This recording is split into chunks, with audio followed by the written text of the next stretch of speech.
you, inform you, and just bring some more light to what she does and how she can impact you if you would be so kind to contact her after we post this on our social media page. So just starting out today, could you tell us a little bit about yourself? Sure. Born and raised in DFW, so I'm originally from Fort Worth. I grew up my grandmother lived in the East Side and my mom lived in Stop 6. So I'm right from the urban area of Fort Worth.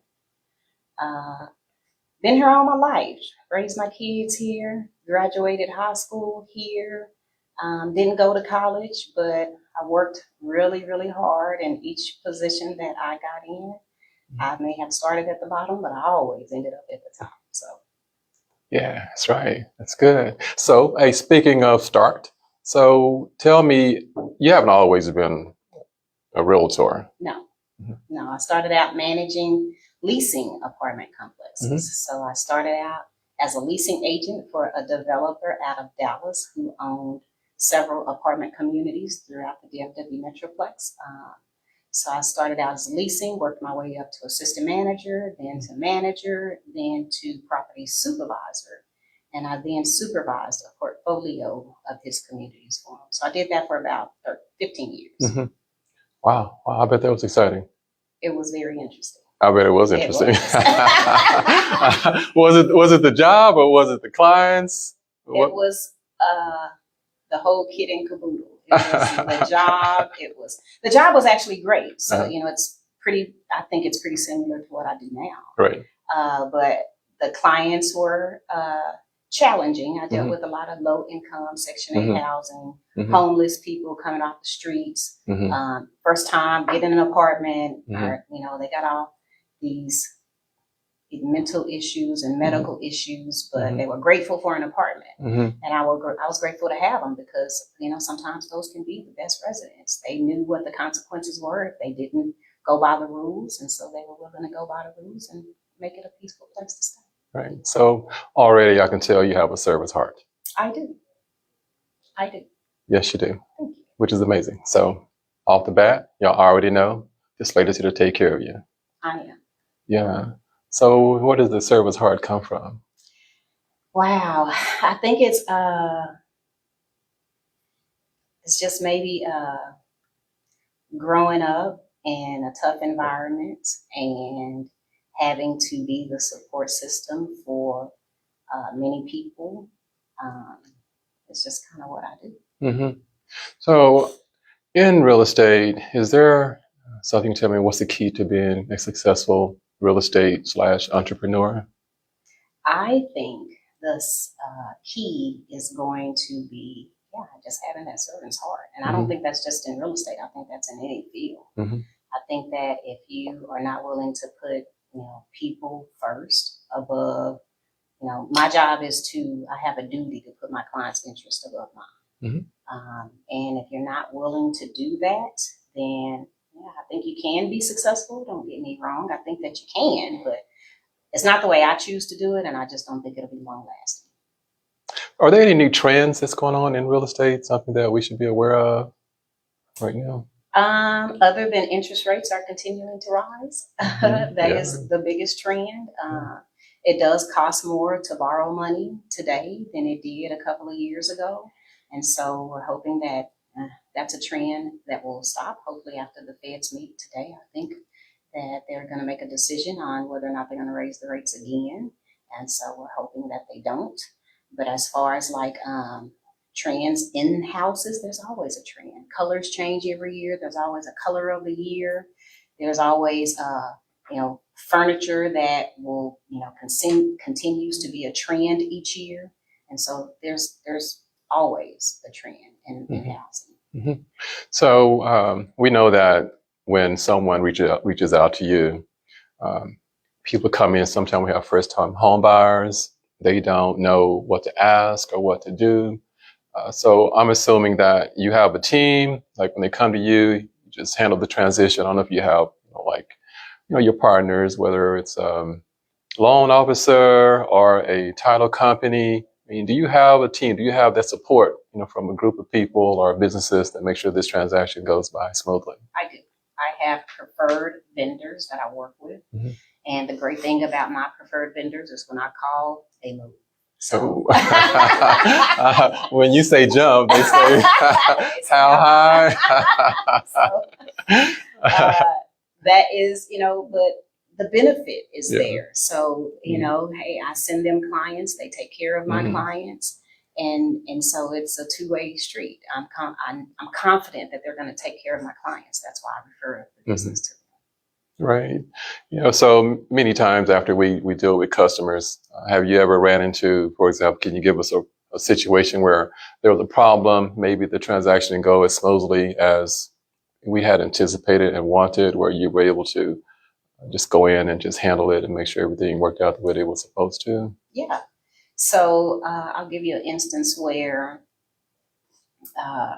there were some repairs that were scheduled to be done, that were agreed to be done. And we put in the amendment to have the items repaired. I always try to use the wording of the inspector. So when I'm writing up a repair amendment, I never want to use my own words. I always want to use verbatim what the inspector said. And I always include pictures to the other agent so she can provide that to her client. But the repairs were not done in they were completed, but they were not done in the quality that my client wanted them done. So I reached back out to the other agent and thankful that this was an agent who was, pretty easy to work with. Right. And I was able to send her some pictures because she hadn't seen the repairs. She took the word of the contractor who was her contractor. But I was able to send her some pictures and she took a look at them and she agreed that the quality of the work was not satisfactory. And so she was able to send that contractor back out and he did a better job because he sent a different guy this time. Good. He did a better job. And good. My client ended up happy in the end. So good. That worked out. Yeah, I mean, that's critical. So what I'm hearing from you is that not only is it good enough for your client, you want to make sure that it passes your expectation. Correct. So if it's good enough for you. Correct. Because, in the end, my whole thing is the client's experience is the most important to me. If, during the process, I can make you all these promises of what I'm going to do in the beginning. That's just me talking. Right. And I have it in manuals and I can give it to you in writing, but still, it's just me talking. That's true. And so until my feet is to the fire and we're going through the process, if the experience is not good for you, then there's a problem. I always tell my clients, hey, I'm going to give you a 5-star service. That's my goal. It's 5 stars. And if I'm going to give you a checklist of everything that my job duties and responsibilities are. And if at any time my star starts to fade, let me know. Because what I want at the end is I want that 5-star review. Yes. And if your experience is not good going through the process, then I'm not going to get that. You're not going to be happy. You're going to want to vent on social media and these other platforms that we have. When in all reality, if the communication was there during the process when the problem arose and I would have been given the opportunity to take care of it, I promise I would have. Yeah, because so again, it sounds like you're giving full transparency. I mean, you're putting it out on the table, up front, in writing, what they can expect. Right. Yeah. At the end of this, I want you to be able to do my job. That's how much I'm going to educate you and how much I'm going to communicate with you so that at the end, there are no questions about this process. I want you to get your keys, be happy, move in, let's celebrate. Let's party. Yeah, let's go. Let's go. So you work with multiple clients all the time. And I'm assuming that you deliver on this promise, whether you have one client or you're working with 5 or 10 clients. How are you able to maneuver with multiple clients at the same time and keep everybody happy? I'm so glad you asked. Are you waiting on that question? Again, it falls back on the team that I work with. Yeah. And the biggest thing that I've learned to do in real estate is to leverage. So I leverage my people. I know what their strengths are. I know what their weaknesses are. I know what their skills and their capabilities are. And so I go and I only work with the best. That's all I work with. Because you are the best. Well, thank you. But